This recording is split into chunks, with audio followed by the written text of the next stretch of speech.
A crippling strike was observed in Indian illegally occupied Jammu and Kashmir today against the conviction of Hurriyat leader Mohammad Yasin Malik by an Indian kangaroo court in a fabricated case, despite the Modi regime's stern warning to leaders, shopkeepers and transporters against closing the businesses.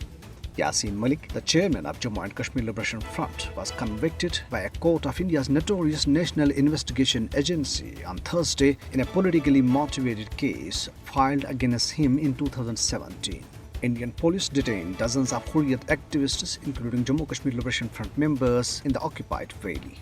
Indian forces personnel were patrolling in Residency Road, Regal Chowk, Ghantaghar, Maisama and other parts of Srinagar and were issuing warning to traders and transporters through loudspeakers against closing shops and jamming wheels. A sit-in was held in Muzaffarabad today to demand the release of Yasin Malik.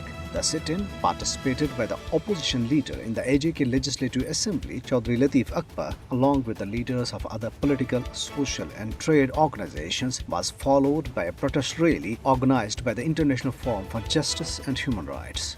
Pakistan's Foreign Minister Bilawal Bhutto Zardari has strongly condemned the fallacious conviction of Yasin Malik and called upon the international community, the United Nations and the human rights organizations to exhort India to stop this grave injustice against Yasin Malik.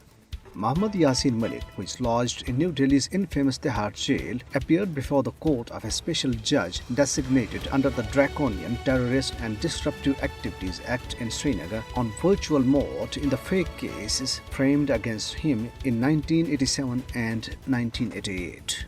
Speaking to his defense counsellors, he expressed firmness on his statement, which he gave before the Delhi's NIA court on Thursday, that he was a freedom fighter, not a terrorist. Meanwhile, well-known Kashmiri human rights defender Khurram Parvez, imprisoned by India under draconian laws, has been named by the Time magazine in its list of 100 most influential people of 2022. Indian journalist and author Rana Ayub, who penned the piece for Time magazine, said that Khurram Parvez had to be silenced by India because he was a voice that resounded around the globe for his fierce fight against human rights violations in occupied Jammu and Kashmir.